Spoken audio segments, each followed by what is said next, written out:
there's a car coming. Y'all, I just ate it. It looks like it used to be an old Dairy Queen. I think. Oh. We're going to be rebels and jump the curb. It's an awful big curb. There we go. And we're off, kids. Look both ways for traffic. Rev your motor so you don't kill it.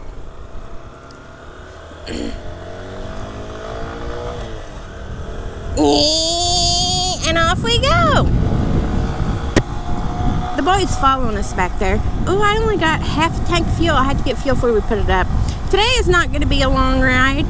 We are going to pick up a little bitty baby jet engine at 4 o'clock tonight. And I don't know if this clock is set to this time. This says it's 1. I think it's actually 2 here. Oh, it might be 1.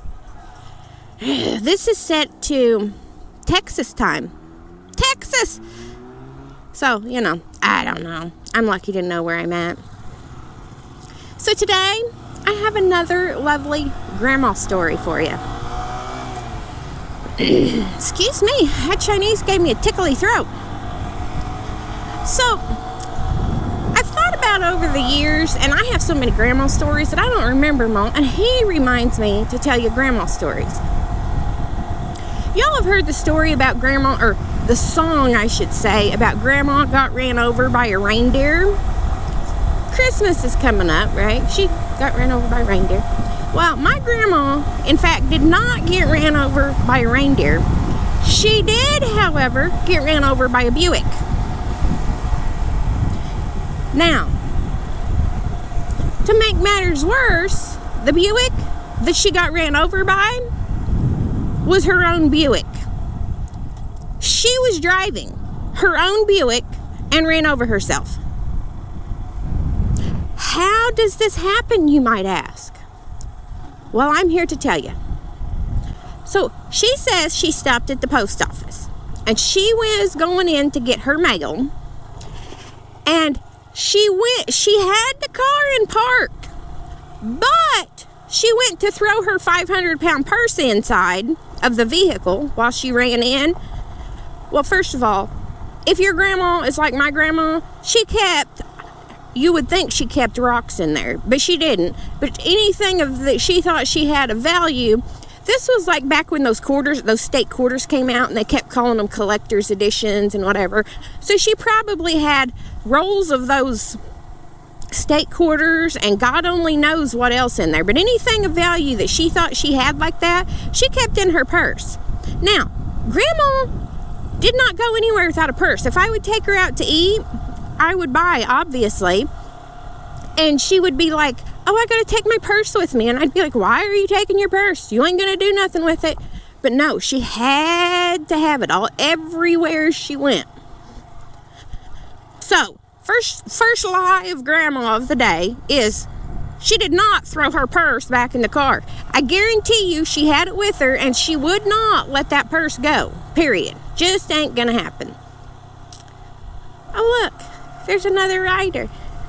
Oh, the real wave. So anyway, what she claims happened is she threw her purse back in. It must have hit the gear shift and somehow knocked the Buick out of gear. Her door was still open.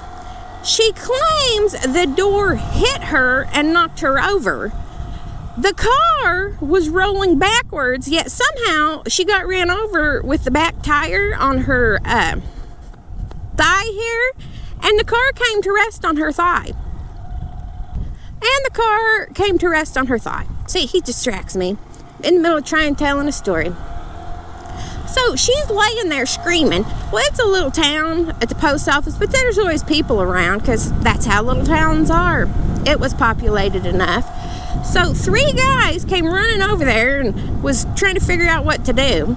She was yelling at them. Now, this came from the guy that got the car off of her. He's one of them. There was 3 of them. He's not exactly sure how she got under it. But she was yelling and screaming for them to drive it off of her leg, and they were scared if they drove it off of her leg that it would cause more damage.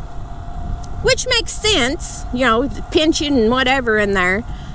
So instead of driving it off her leg, 3 of them, it was a Buick, it was one of the little ones. Thank God it wasn't a big boat of a car. But is this a driveway or is this a road? I hope this is a road because I'm going down it. So anyway, 3 of these guys picked up the car and one other guy drug her out from underneath it. She ended up having to go to the hospital. Ironically, she was fine. There wasn't nothing wrong with her. Yeah, I don't know if this is a road. There wasn't anything wrong with her. They sent her home, but the next week, she had to go back because she had a big blood clot in her leg and from where the car was on her. And it was all black and blue, but she didn't... Oh, there's a dog. You see it? She wasn't actually hurt or... I mean, I guess she did end up in the hospital, so maybe you could say she was hurt. But it wasn't like broken bone hurt or anything like that. So, now, I still have no idea how she ran herself over. Because the whole story does not make sense. She got hit by the front door, yet somehow she ended up under the back tire, and the car was rolling backwards because she was like the nose of the car was facing up a hill.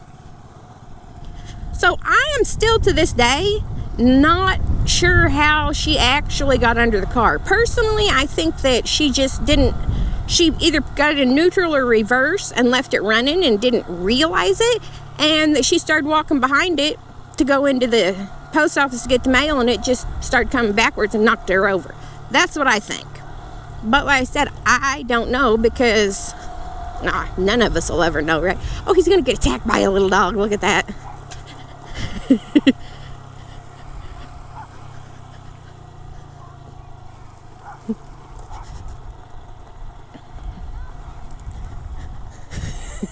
We might have to stop so she can get her dog.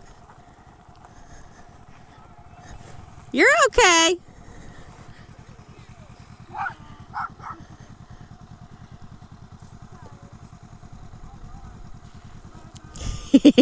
Bye. Isn't he cute? That's a pretty house. I was talking about the dog, not the guy in front of me. So I'm still not for sure. So anyway, after that, she's in the hospital. So I went over to see her, and I'm like, Grandma, what are you doing driving? You need to quit driving. And she says that everybody told her it wasn't their fault. I made her give me the keys to her car, and I went out inside and moved it because she was parked in a no parking area halfway over to the helicopter pad where like you have, like some places have helicopter pads that are like raised up and on the roof and you can't get near them. Well, we live in the middle of nowhere, so it's like kind of part of the parking lot, except you're not supposed to park there and it's all marked off and stuff. So she was, of course, parked where she wasn't supposed to park, so if someone had an emergency helicopter landing to save their life, she wasn't in the way of the helicopter pad, but you know how they said all the stuff around it blocked off so they can get in the ambulances or police car, or, you know, whatever needs to get in there, right? She was parked in that section, so I'm like, okay, I'm going to go move your car. So I went and moved her car, and she informed me, I told her she needed to quit driving. Y'all, if you've ever had a family member that needs to quit driving, I can sympathize with you because every now and then someone will willingly say, you know what, you're right, I'm dangerous. Maybe I shouldn't drive. She was not that person. She was that person that she was a perfect driver, even though she just ran over herself and has no clue how she did it, because the way she did it logistically just couldn't happen. Unless that door did more than bump her, unless that door just physically assaulted her and threw her back 3 or 4 feet behind the other tire, which I don't think that door did. It may have been that mad at her, but I don't think it did. So anyway, I had to tell her that she shouldn't be driving. Now, she still drove after that because she won't listen to me or anyone else. But then, as I'm sitting there in the hospital telling her, well, you know what, Grandma, what if that would have been a little kid on a bicycle back there and they got ran over and hurt? Then you'd have to live with that. Well, it wasn't. It was me, blah, blah, blah. And that nurse at the hospital told her that she was a good driver and that there wasn't nothing wrong with her driving. I said, excuse me? She said, yeah, my nurse told me that. I said, you push that nurse button and we're going to have a talk with that nurse. She said, what do you mean? I said, if you're in here because you ran yourself over with your own car, which is a feat in itself, and she's telling you that you're a good driver, we're going to have a talk with that nurse and see if she knows why you're actually in here. Because most people who run themselves over and park on the hospital helicopter landing pad aren't the best drivers in the world, and I certainly don't think she should be encouraging you to drive around. So we're going to push this button and get that nurse down here, and we're going to have a talk as to your driving abilities. She hid the nurse button under her butt. She wouldn't let me get it, and she wouldn't let me push it. And I told her I'd gladly just walk my big fat hiney down there to that nurse's station, but she didn't want me to. So I don't know if the nurse actually told her that she was a good driver or if she was just making it up. But she continued to drive after that. I actually talked to the sheriff at the time, and kind of told him my concerns. He knew she had ran over herself, and he got her tested at the DMV. Like, you can request that someone have to retest because the sheriff can, not you as an individual, but if the sheriff doesn't feel like somebody should be driving, he can request they get retested. So he did that, and she actually ended up telling me on the phone that she had to go to the DMV and take a test again, and they told her that she did really good and blah blah blah blah blah. And I was like, okay.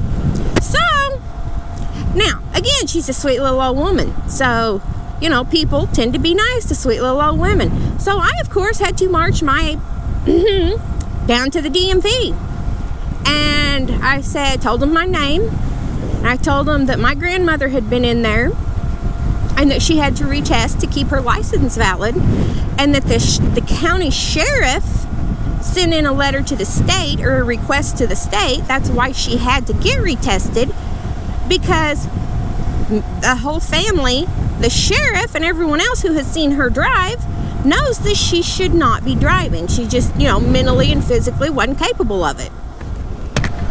And that whoever was in there had done told her that she did good and was a good driver and blah, blah, blah. And I don't remember if it was a girl or a guy, but whoever I talked to said, well, Tammy, she actually did do good on the test. I'm like, you're aware the sheriff says she should not be driving. And they said, yeah, they said, the sad thing is we can only administer the test one way, period. So if she can pass the test the way we administer it, she keeps her license. So they actually said that someone with Alzheimer's can pass the test perfectly because of the way they administer it. So they don't actually say go to Walmart and park, where you have to think about, or we're in a rural area, so everybody knew where Walmart was, right? But they don't actually say go here and park, or drive there and park, where you have to think about multiple steps or where you're going or anything else. They just say turn right here. And they're like, as long as someone, hold on, my boot does not feel right, so I'm going to stop and adjust it. No, it's okay. Thanks for riding along.